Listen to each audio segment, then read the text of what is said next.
Once again, my 1988 BMW E28 just broke down on me, but today for a totally different reason. I was just driving along and the car just started sputtering. And when it sputters, it's oftentimes related to fuel. So this is just kind of what's going on. Oh, my ride's here. Buddy, put in the key. Yeah, and the car just starts sputtering. So I think it's finally time to replace the 35-year-old fuel pump. This is going to be interesting because I've never changed a fuel pump before in my life, but let's see if we can get it done. 3 days later. And just like that, our new parts have arrived. I got a new fuel filter and I have a primary fuel pump because there are 2 fuel pumps, but more info on that later. I managed to get the car started, but I'm not risking driving it home, but I can show you what it sounds like with a bad fuel pump. You see that? I'm putting my foot basically to the floor and it's not catching RPMs fast enough. So I'm not risking not making it home, and I'm just gonna fix it right here in the parking lot, right where it broke down. Shouldn't be too difficult, so yeah, let's get started.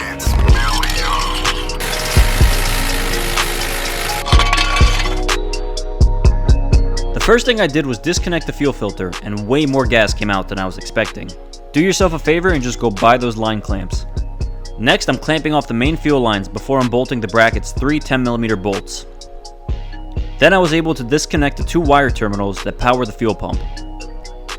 After that, there was a hidden hose clamp underneath the pump sleeve that I managed to pull off after a bit of fighting.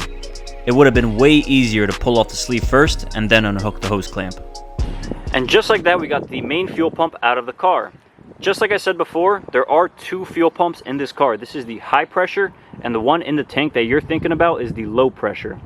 And to know if your low pressure or high pressure pump is broken, if you can still drive the car, but startup is a little weak, that's your low pressure. But this is the high pressure. And since I can't drive, that's how I know it is the high pressure. And here is our new pump and filter. That's a Bosch filter, there's the part number, and this is a URO fuel pump that I'll probably link in the description since I love URO so much. I would sandblast this bracket right now if I was home, but hopefully I'll get to it another day.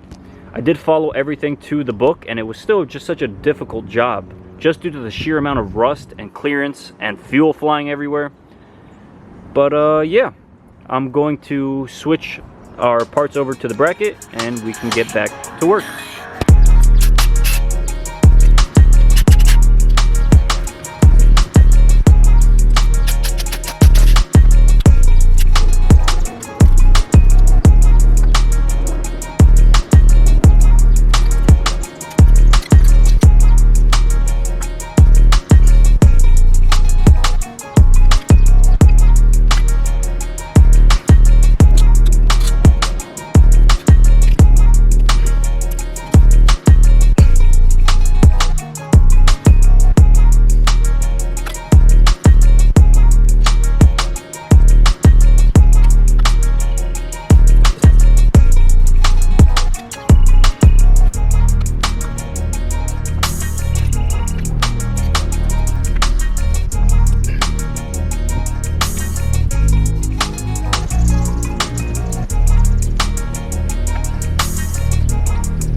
Although it was tough filming a good angle, installing the pump is way easier than removing it, mostly because there's no gas dripping on me. But since the exhaust is in the way and it's getting dark out, we'll pick this up tomorrow.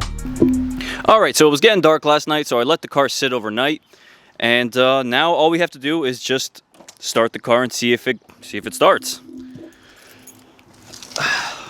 Hold Hopefully there's no fuel leaking anywhere and we get our revs back to normal. Let's see. The fuel pump's probably going to need to get primed a little bit, but... Alright, that's primed, don't worry. Alright, she's priming, hold on.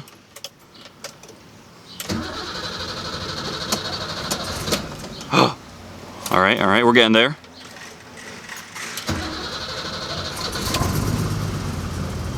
Ooh. Let it level out a little bit, hold on.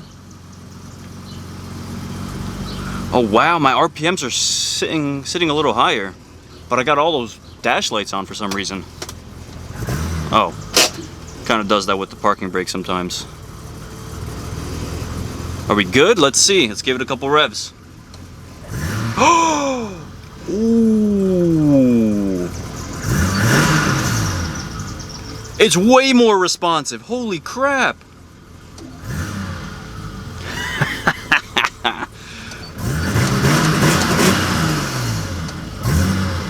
And there you have it, folks. And just like that, we just replaced our fuel pump in an abandoned parking lot with barely any tools and barely any experience. So it's safe to say if I could do it, I think you could too. But yeah, hopefully this video helped you out a little bit. If you enjoyed this video, definitely leave a like and subscribe. It definitely helps. But I guess this is the end of this video. Thanks for watching, and I'll catch you in the next one. Peace.